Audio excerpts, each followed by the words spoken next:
हाँ, प्रसंग है महाभारत के युद्ध के बाद युधिष्ठिर सम्राट हो गए। भीम पितामह सरसैयद पर पड़े थे और सूर्य के उत्तरायण होने की प्रतीक्षा कर रहे थे। युधिष्ठिर अपने भाइयों और पत्नी द्रौपदी के साथ धर्मगत उपदेश प्राप्त करने के लिए आए और उपदेश की प्रार्थना की। भीष्म पितामह सरसैया पर पड़े धर्म और न्याय का उपदेश दे ही रहे थे कि द्रौपदी को हंसी आ गई। भीष्म पितामह ने उपदेश रोककर हंसी का कारण पूछा। द्रौपदी संकोच से भरकर क्षमा मांगने लगी। पितामह ने कहा, बेटी कोई भी कुलीन वधु गुरुजनों बड़ों के समक्ष अकारण नहीं हंसती, अतः निसंकोच होकर अपनी हंसी का कारण बताओ।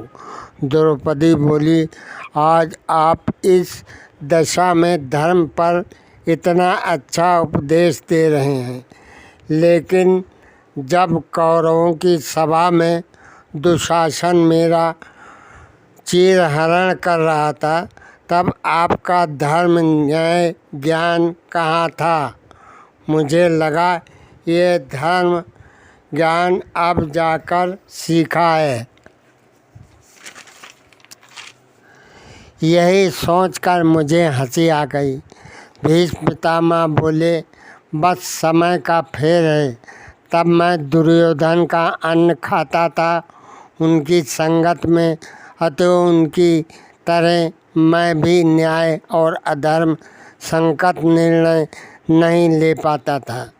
अब जब युद्ध भूमि में मेरे शरीर से सारा दूषित रक्त बह गया तो बुद्धि भी शुद्ध हो गई। तुमने सुना होगा, जैसा खाए अन्न वैसा होए मन।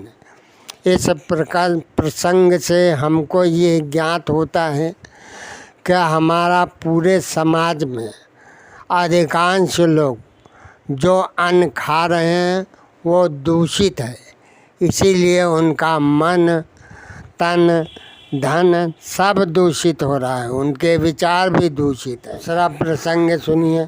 भगवान राम के समय ही ऋषिगण नहीं जानते थे कि भगवान राम भगवान के अवतार हैं। रामकृष्ण परमहंस कहते हैं, ऋषियों ने रामचंद्र जी से कहा, हम जानते हैं कि आप दशरथ के पुत्र हो। भारद्वाज ऋषि भले ही तुम्हारी अवतार स्वरूप की पूजा करें, पर हम लोग तो अखंड सच्चिदानंद को चाहते हैं। इस बात को सुनकर भगवान राम हंसकर चले गए। उन्होंने कोई देशद्रोह का मुकदमा लगाकर ऋषियों को कारागार में नहीं डाला। उनका आदर्श, उनका आचरण, उनका जीवन अपनाकर ही शासन करने वालों को रामराज कहा जा सकता है। अब कविता सुनिए। राम रहीम की माया है, कौरव का शासन आया है। लुच्चे मक्कार भ्रष्टों का सम्मान यहाँ पर होता है। कौरव की संतानों ने बल छल ओढ़ लिया, गरीब लाचारों का सब कुछ लूट लिया। नेता अभिनेता चाटुकारों का उजियारा है, ईमानदार सच्चाई का मुँह काला है। पुरखों की जागीर पर बैठे गाल बहुत बजाते हैं और अपना काम चलाते हैं। गोरों को तो देख लिया, अब आप अपने कालों को भी भोग रहे हैं। गोरों को तो देख लिया, अब अपने ही कालों को भोग रहे हैं।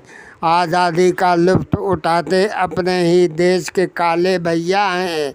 हम तब भी गुलाम थे, आज भी गुलाम हैं। इन महल हमारी इन्हें यह महल में रहते आए हैं, हम झोपड़ियों में रहते हैं। पुलिस इनकी जेब में है, कानून इनकी टोपी में। हम तब भी झुग्गी में थे, आज भी झुग्गी में भूखे रहते हैं। हम भी तो कितने लोभी हैं, अगड़े पिछड़े हिंदू मुसलमान सिख ईसाई में बट जाते हैं। 5 साल में आकर हाथ जोड़ गिड़गिड़ाकर चले जाते हैं, फिर खूब मलाई चाटते हैं और शान शौकत दिखलाते हैं। राम रहीम तो बेच लिए, अब शंकर राधा कृष्ण की बारी है। चीरहरण होता सड़कों पर, पांडव वनवास चले गए। कौरव 56 भोग हकाते, पांडव सड़कों पर चने चबाते। काल चक्र की माया है, यह बहुत जल्द कट जाएगा। जब सत्य सामने आएगा तब झूठ कहीं छिप जाएगा।